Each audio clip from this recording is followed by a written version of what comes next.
Unless you woke up in a Vegas hotel with a ring and no memory, you probably chose your spouse carefully. But a big project can make a strange partner look awfully attractive, and contractors sometimes enter joint ventures with less judgment than a Vegas wedding.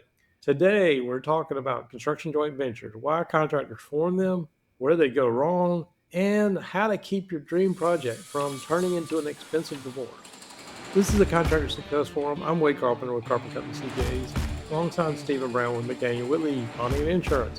Stephen, joint ventures can mean a successful union or end in something you'd rather forget. What do you think? Well, first of all, not to be on a negative note, Wade, joint ventures are a wonderful thing. And when they work out, they're wonderful. There's just some things you need to know as you're putting a joint venture together. Choosing your partner, who you're going to partner up with. The reason that's so important, we're going to get into that in this podcast today because there's a lot of moving parts, but you need to understand the fundamentals of it. And also, a lot of joint venture construction projects that I've seen over the years, people have said have gone in the right direction, the wrong direction. A lot of times, a successful joint venture, you don't even know it, it's so smooth. I'm sure internally there's all kind of stuff going on, but nevertheless, that's the same on every job, isn't it? So let's just kind of dive into it. Yeah, I mean, I didn't mean to sound negative on this, but the point I was trying to make was that, you are getting together with somebody else, and I have seen a lot of them help level up a contractor and done very well. And there's also several examples out there that have not gone so well. But can you just kick us off with what is a construction joint venture? They can take a lot of forms, but what are they? A joint venture is a legal entity between two or more companies to perform a specific project.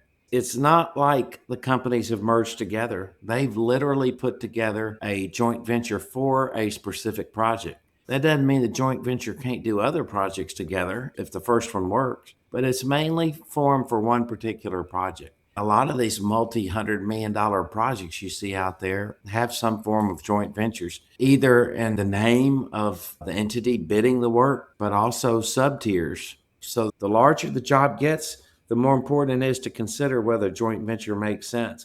Each company's independent, Wade.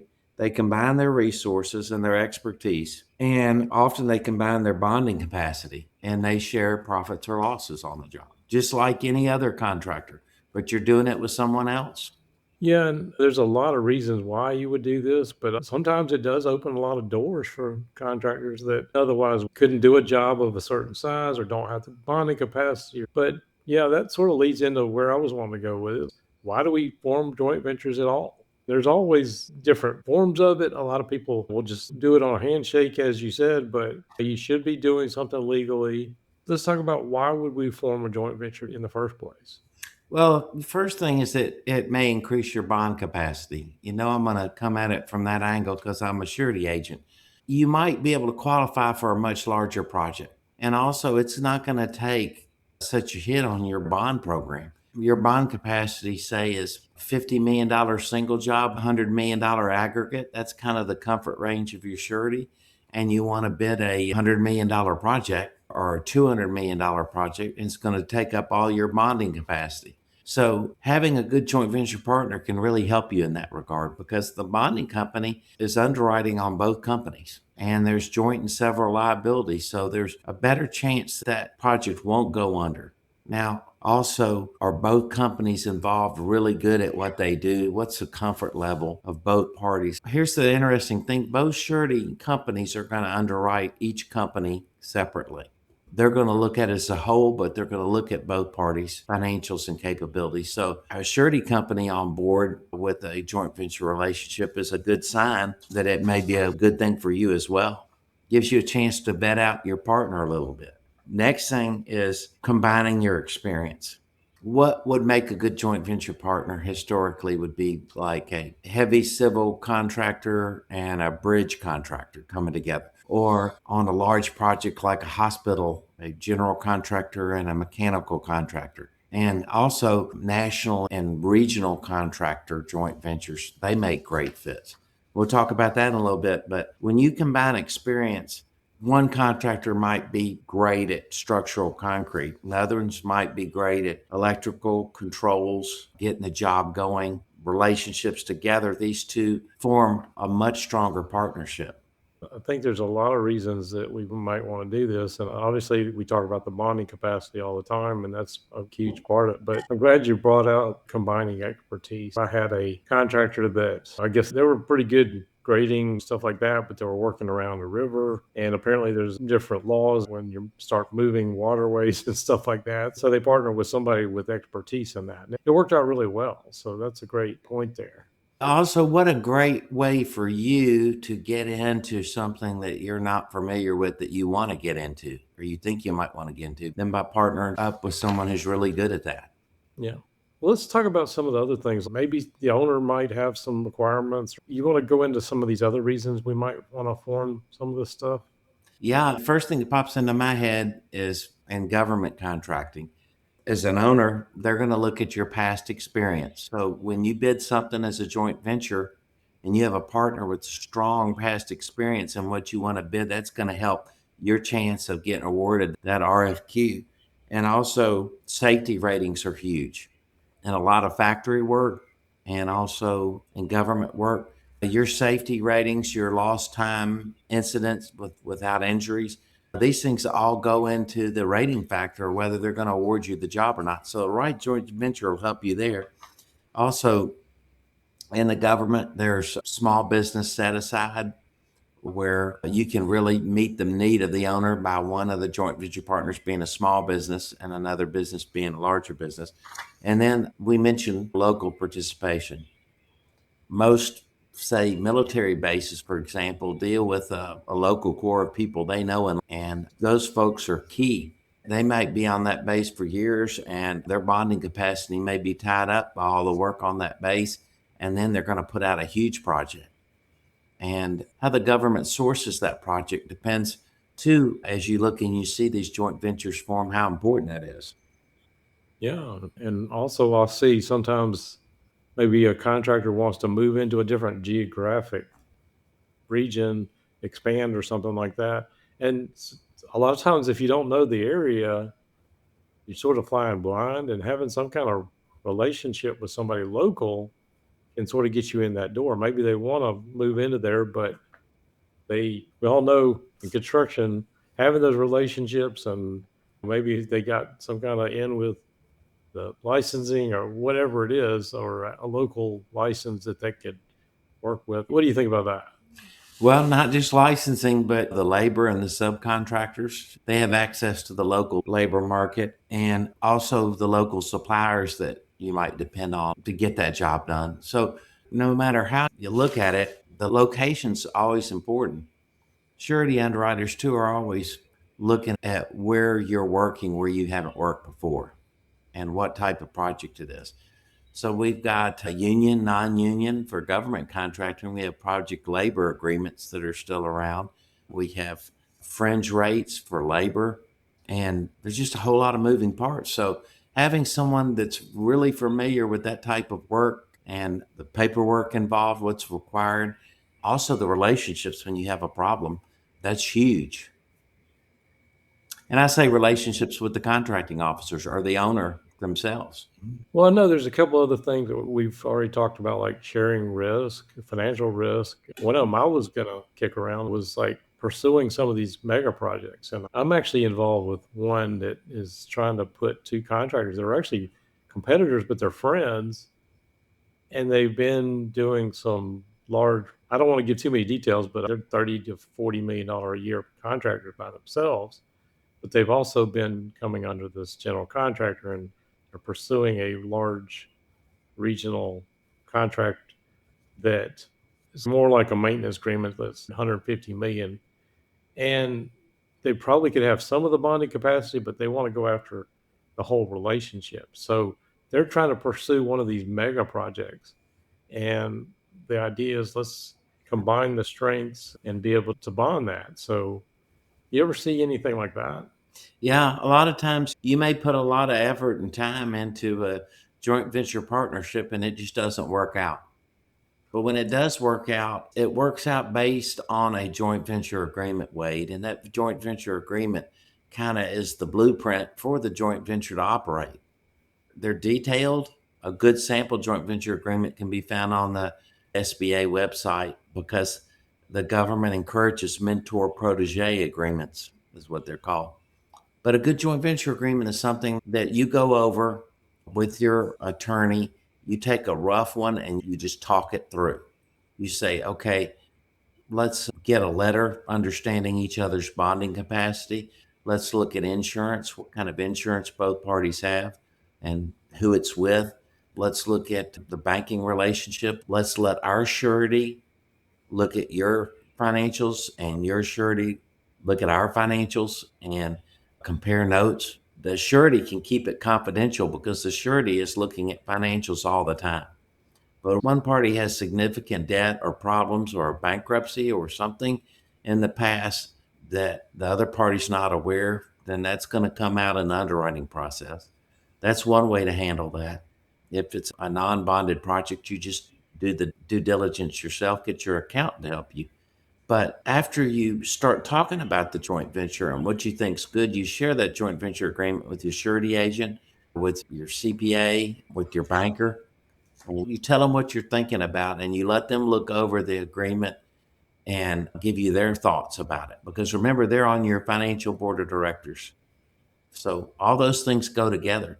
And then finally, if it works out, then you combine resources and putting a bid together. And one thing that can mess up a joint venture right off the bat is putting a bid together that they both agree upon. Usually there's certain folks within the organization that are used to putting bids together their way and they think they're the best at it, and the other ones feel the same way. Just simply putting the bid together and maximizing the use, making sure that you're dotting all the I's and crossing all the T's of what that owner wants. What do they want? What's going to make them just instantly say yes? Because remember, that owner just wants to get this job done. If we can, let's shift gears a little bit. Let's talk about some of the hidden downsides in joint ventures. A lot of times there might be a controlling partner or something like that, thinking about things like decision making. What are your thoughts on that? Well, usually someone is named the managing venturer, and you can form the joint venture agreement based on what percent of the work you're going to do. Say it's $100 million project and X joint venture is going to do 55% of the work or 60% of the work, and the other one's going to do 40%. The one doing 60% of the work would probably assign someone in their organization to be the managing venturer. And they're in charge of communicating everything to both partners, internal controls, accounting, billing for the joint venture. So choosing the right managing venturer is a big deal. That could hold you up. The second thing is understanding what resources are needed for the project, spelling that out, and who has those resources. Do you have that equipment? What kind of charges would you have to put in the joint venture to assign that equipment to this project? And what do we need to rent? Also, what labor are you bringing to the project? Exactly who will be your project managers for your part of the work? Here's our project manager. Here's their resumes. Here's their backgrounds. Here's their strengths. Here's the things where they need help. It's a time to be honest about it. But again, you get into that information after all the preliminary work's been done on whether you should become a partner or not. You mentioned two competitors that wanted to have a joint venture to go after larger projects. And there's a lot to run in a construction company that you don't have to share with your joint venture partner. But then there's a lot you have to. So your accountant can really help you set up the right accounting system and just keep things separate. What's going on behind the scenes? There's a lot to that. Because remember, we talked about joint and several liability. Yeah, I think there's a lot to be said there. And like I said, whether you're talking about different safety culture or different, like you mentioned, the different accounting systems, who's controlling the accounting? A lot of times there are just disagreements on what should be billed and what's overhead and those kind of things. And I've seen those things happen quite a bit. We've actually been brought in several times to do the accounting for joint ventures because one side doesn't trust the other. And that's where we need to have really good understanding of what is and is not includable in construction expenditures and what's reimbursable. Well, that's a great point. And having a third party handle accounting and bookkeeping for the managing venturer is certainly not a bad idea.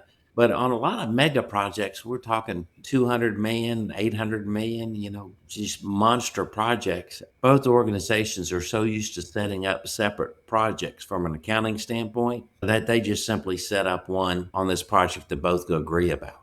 And they just roll with that. That back office support, what is an overhead in that joint venture? Well, you have to depend on your joint venture to properly bid their part of that contract.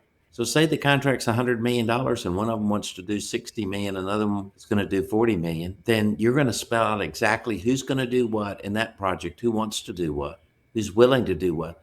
And also, while you're negotiating, you're going to say, this really works. You're thinking, this really works great, my time and my. So the pitfalls of a joint venture going bad or choosing a wrong partner have to be managed just like risk, Wade.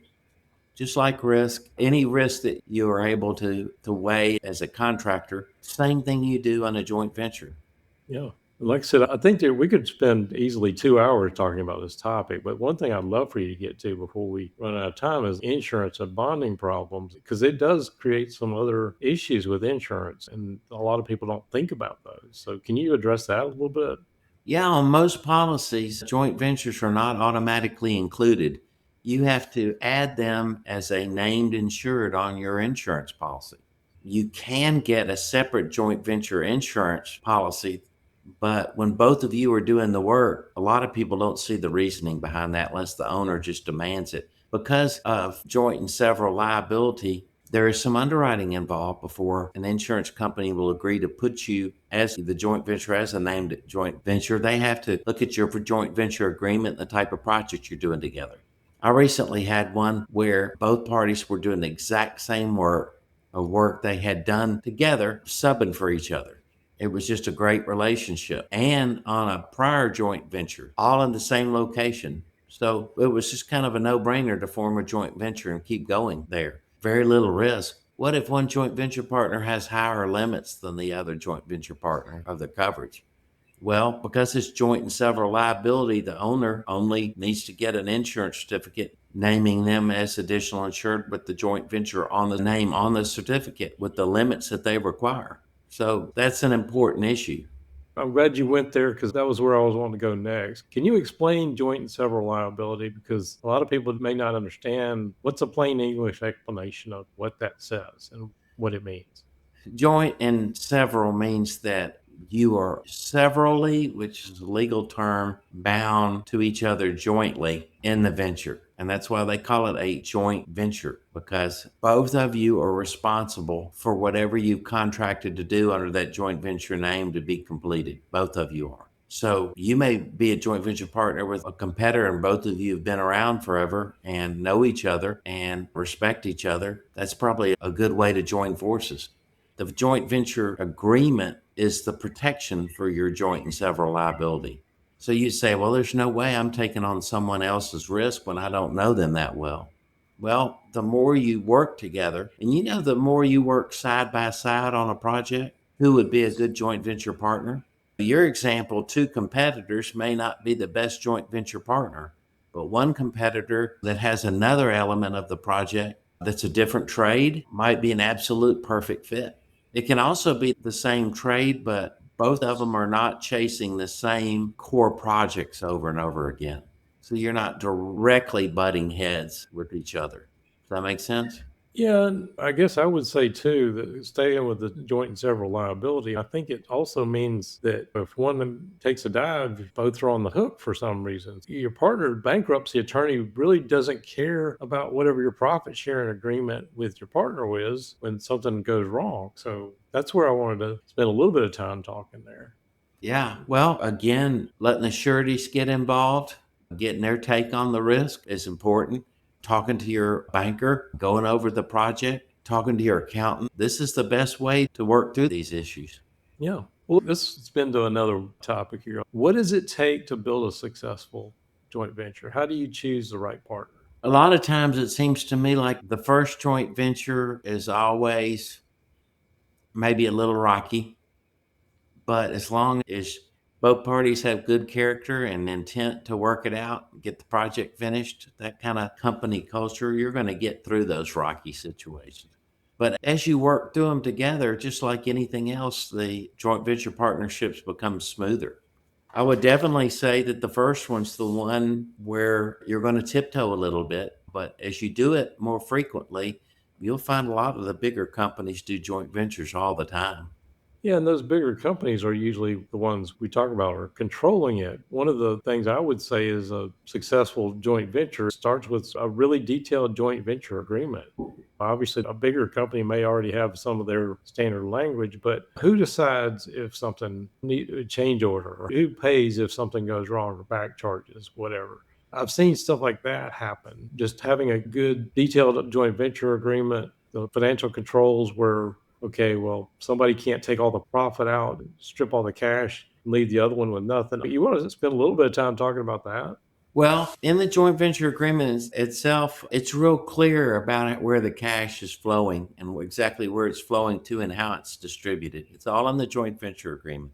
So a lot of these worries and concerns are worked out way ahead of time. I know no insurance carrier or surety company is going to consider bonding or insuring a joint venture till they see the agreement. And the agreement spells out type of project, who's going to do what kind of equipment. There's addendums to the joint venture agreement about what kind of resources are going to be shared, who's going to provide what.